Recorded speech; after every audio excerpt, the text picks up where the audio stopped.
तीर्थराज बागेश्वर में आज धार्मिक आस्था और अभूतपूर्व उत्साह के बीच श्री शिव पुराण ज्ञान महायज्ञ कथा का भव्य शुभारंभ हुआ। इस अवसर पर पूरा नगर शिव के जयकारों से गुंजायमान रहा और श्रद्धालुओं की भारी भीड़ ने शहर को भक्तिमय रंग में सराबोर कर दिया। सुबह से ही श्रद्धालुओं का तांता लगना शुरू हो गया था, जिससे चारों ओर आध्यात्मिक ऊर्जा का संचार महसूस किया गया। महायज्ञ का विधिवत आरंभ एक विशाल कलश यात्रा के साथ हुआ।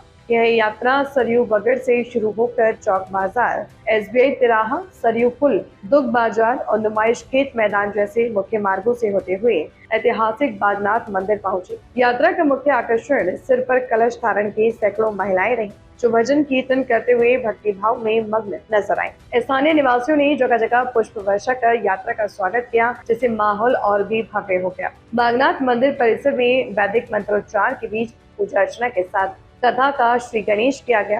कार्यक्रम के महत्व पर प्रकाश डालते हुए व्यवस्थापक पुष्कर गिरी महाराज ने कहा कि इस आयोजन का मूल उद्देश्य समाज में आध्यात्मिक चेतना और संस्कारों को जागृत करना है। उन्होंने जोर देकर कहा कि आज के आधुनिक दौर में ऐसे आयोजन युवाओं को अपनी गौरवशाली संस्कृति और जड़ों से जोड़ने का एक सशक्त माध्यम है। महाराज के अनुसार इस महायज्ञ से न केवल व्यक्तिगत शांति मिलती है, बल्कि संपूर्ण समाज में सकारात्मकता का प्रसार होता है। कथा के प्रथम दिन पंडित गणेश जोशी ने भगवान शिव की महिमा और शिव पुराण के सार पर चर्चा की। उन्होंने बताया कि शिव पुराण मात्र एक ग्रंथ नहीं, बल्कि जीवन जीने की कला और मोक्ष प्राप्ति का मार्ग है। पंडित जोशी ने उपस्थित जनसमूह से आह्वान किया कि वे कथा के माध्यम से धर्म और कर्म के वास्तविक अर्थ को समझें और अपने जीवन को सफल बनाएं। इस धार्मिक अनुष्ठान में दूर दराज के क्षेत्रों से आए हजारों श्रद्धालुओं ने भागीदारी की, जिससे आयोजन की व्यापकता स्पष्ट रूप से दिखाई दी। वागर्थावयव संप्रक्तो वागर्थ प्रतिपत्तये जगतः पितरो वंदे पार्वती परमेश्वरों में श्री बागनाथ जी के चरणों में नमन करते हुए ये बताना चाहता हूँ आपको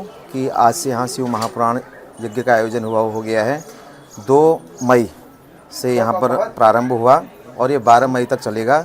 इसमें समस्त जनपद के साधु संत ब्राह्मण यहाँ पर उपस्थित हुए हैं और यज्ञ में बढ़ चढ़कर भागीदारी सभी लोग कर रहे हैं। सभी क्षेत्रवासी संभ्रांत बागेश्वर की जनता बढ़ चढ़कर सहयोग कर रही है इस यज्ञ में। मंगलम भगवान विष्णु मंगलम गरुड़ध्वज मंगलम पुंडरीकाक्ष मंगलाय तनोहरि।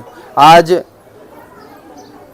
बागनाथ की इस पवित्र भूमि में शिव पुराण का शुभारंभ हो गया है। ये आज 2 मई से लेकर 12 मई तक ये आयोजन चलेगा। आज सुबह प्रातः गणेश पूजा हो करके फिर नगर भ्रमण के लिए ये कलश यात्रा निकली। वहाँ से सभी देवी देवता, जितने भी हमारे बागेश्वर के क्षेत्रीय देवी देवता हैं और हमारे इष्ट हैं, उनसे ये कामना करके कि इस आयोजन में आप आइए, आपको सादर आमंत्रित है। इस भावना के साथ परमात्मा को हमने यहाँ निमंत्रण दिया और सभी नगरवासियों को यहाँ पर निमंत्रण दिया और हम जनता से यही अपील करते हैं कि आप अधिक से अधिक संख्या में, आज से ही यहाँ 3 बजे से कथा शुरू होगी, आप अधिक से अधिक संख्या में आकर इस पुण्य का लाभ लें।